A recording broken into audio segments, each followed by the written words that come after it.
عمران نیازی صاحب ہر تقریر میں آڈیو لیکس کا ذکر کرتے ہیں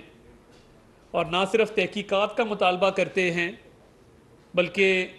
سپریم کورٹ آف پاکستان سے رجوع کیا گیا ہے کہ آڈیو لیکس کی تحقیقات کی جائیں اور ان معاملات کو روکا جائے۔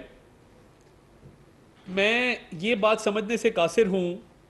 کہ ایک ایسا شخص جو بطور وزیر اعظم لوگوں کی آڈیوز ریکارڈ کروانے کا نہ صرف ماہر تھا بلکہ شوقین تھا، اس نے آج اتنا بڑا یو ٹرن کس بات سے لیا اور کیوں لیا؟ کیونکہ آپ یہ دیکھ سکتے ہیں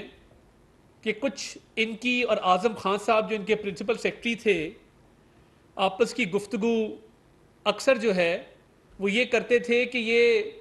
اپنے لوگوں کی آڈیوز ریکارڈ کی جائیں، اور صبح سویرے جب وزیر اعظم دفتر آتے تھے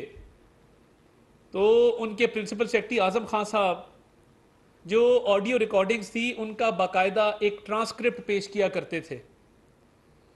جب تحریک عدم اعتماد لائی گئی،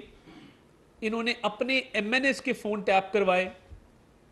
اور عمران خان صاحب اپنے دفتر کے دن کا آغاز ان ٹرانسکرپٹس کو پڑھنے سے کرتے تھے۔